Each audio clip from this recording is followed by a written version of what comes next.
Assalamualaikum warahmatullahi wabarakatuh.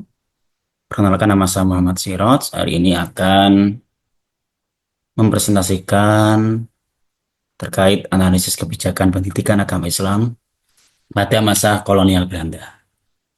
Perkembangan pendidikan suatu bangsa ini sangat terkait dengan kebijakan pemerintahan yang sedang berkuasa, baik itu kebijakan dalam bidang politik maupun agama.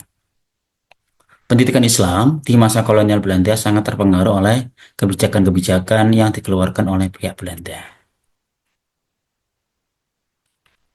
Nah, tujuan pendidikan kolonial, ya, ini bahwasanya pendidikan yang diselenggarakan pemerintah Hindia Belanda untuk kaum pribumi yang notabene Muslim pada dasarnya bertujuan untuk menjadikan warga negara yang mengabdi kepada kepentingan Belanda. Kemudian yang kedua, mencetak tenaga kerja. Nah, pendidikan dimaksudkan untuk mencetak tenaga-tenaga yang dapat digunakan sebagai alat untuk memperkuat kedudukan penjajah. Karena itu, tujuan pendidikan diarahkan untuk kepentingan kolonial. Nah, kemudian pendidikan Islam di masa kolonial Belanda. Sebelum membahas kebijakan kolonial Belanda terhadap pendidikan Islam, alangkah baiknya kita perlu memahami keadaan pendidikan Islam di masa pemerintahan kolonial Belanda. Periode ini dapat dibagi menjadi tiga fase.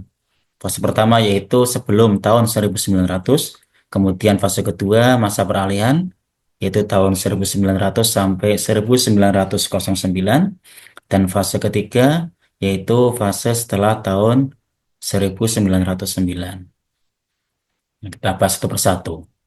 Fase pertama yaitu sebelum tahun 1900, itu bahwasanya ini pendidikan Islam pada fase ini berlangsung secara perorangan di rumah tangga, surau, maupun masjid.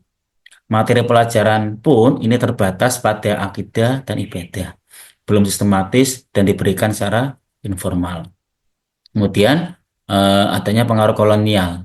Pemerintah kolonial Belanda menguasai sistem pendidikan dan kehidupan beragama, menerapkan prinsip-prinsip kolonialisme, westernisasi, dan kristenisasi. Sekolah-sekolah gereja dianggap sebagai sekolah pemerintah, dan pendidikan Islam di pesantren dianggap tak berguna. Yang kedua, fase peralihan 1900 sampai 1909. Pada periode ini telah banyak dijumpai lembaga pendidikan Islam seperti Surau Parabek di Sumatera dan Pesantren Tepireng di Pulau Jawa. Perkembangan pendidikan Islam sedang mengalami pendidikan kemajuan karena tokoh-tokoh Islam saat itu sudah berkenalan dengan ide pembaruan dari Mesir. Kemajuan ini merupakan suatu hal yang luar biasa. Karena apa? Karena justru di saat inilah pemerintah kolonial Belanda mengawasi pendidikan Islam secara ketat. Ditambah lagi mereka sedang gencar-gencarnya mempropagandakan pendidikan yang mereka kelola, yakni pendidikan antara golongan. Yang ketiga, fase setelah tahun 1909. Ya, ditandai yang pertama dengan kebangkitan nasionalisme. Isu nasionalisme menyebar di kalangan pendidik Islam, mendorong kesadaran untuk memperbaiki sistem pendidikan tradisional dan memasukkan pelajaran umum ke dalam madrasah. Kemudian yang kedua, berdirinya madrasah. Ditandai dengan berdirinya Madrasah Adabiyah, yaitu tahun 1909 di Padang, dan Madrasah Diniyah tahun 1915 di Padang Panjang. Ini menandai perubahan sistem pendidikan Islam dari sorogan ke klasikal. Kemudian perkembangan madrasah pada saat ini berkembang pesat, ya, meskipun mendapatkan hambatan dari pemerintah kolonial Belanda. Nah, kebijakan-kebijakan kolonial Belanda terhadap pendidikan Islam ini bahwasanya pada dasarnya kebijakan kolonial Belanda ini banyak mendiskreditkan umat Islam di Indonesia. Sehingga tak heran bila hal itu juga berpengaruh kepada kebijakan yang mereka keluarkan pada pendidikan Islam itu sendiri. Karena mereka menyadari bahwa diselenggarakannya pendidikan dalam masyarakat jajahan akan menimbulkan gerakan anti-kolonialisme. Sikap waspada dan antisipasi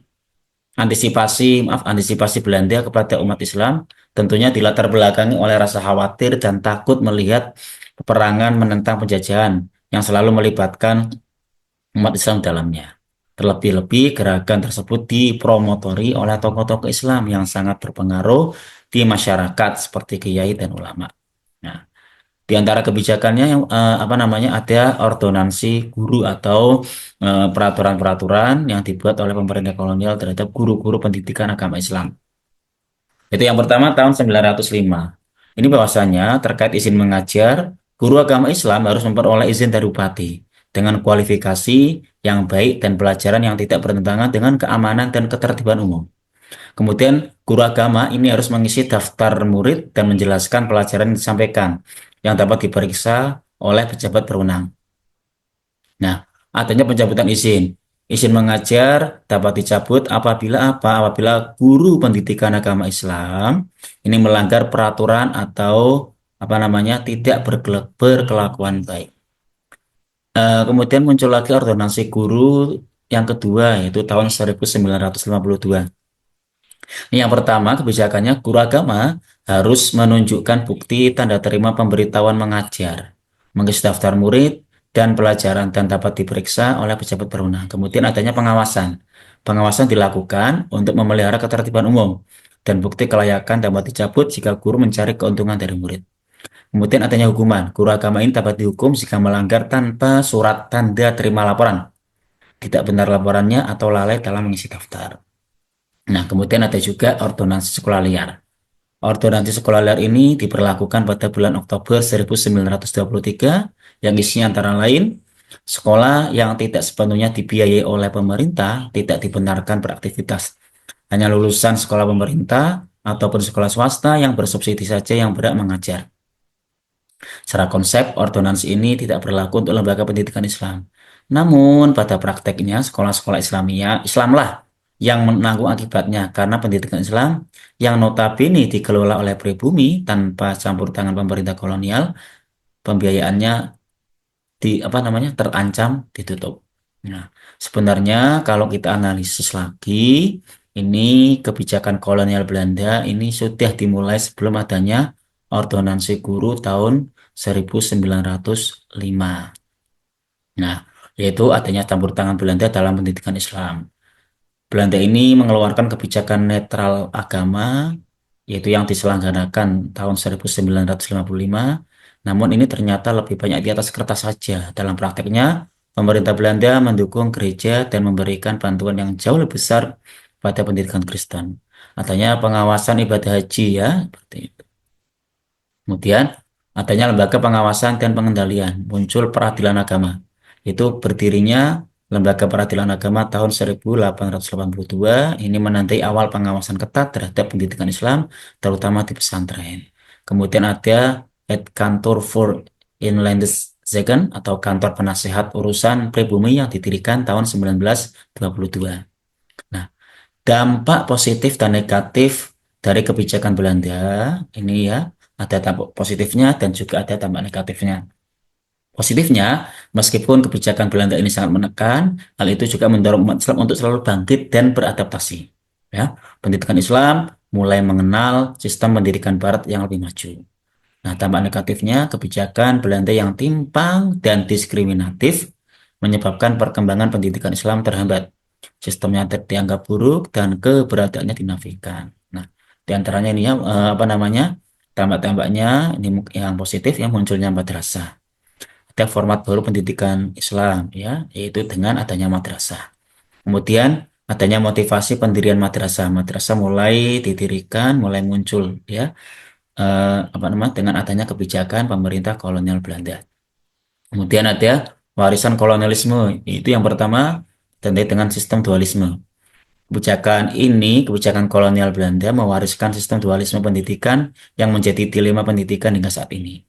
Kemudian adanya pengaruh westernisasi ya, atau pengaruh apa namanya sistem dualisme pendidikan bertambah pada pengelolaan pendidikan Islam dan berpengaruh pula pada perkembangan pendidikan Islam di Indonesia selanjutnya. Nah, kesimpulannya bahwasanya kebijakan kolonial Belanda terhadap pendidikan Islam ini bersifat menekan dengan tujuan untuk mengendalikan pengaruh Islam dan mencegah gerakan anti kolonialisme.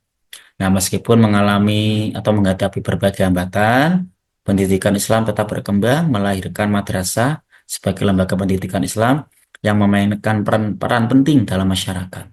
Nah, ke depan pendidikan Islam di Indonesia harus terus berkembang dan beradaptasi dengan tantangan zaman dengan fokus pada integrasi sistem, peningkatan kualitas dan pendidikan satu atap. Nah, demikian yang bisa saya sampaikan. Kurang lebihnya mohon maaf. Terima kasih. Assalamualaikum warahmatullahi wabarakatuh.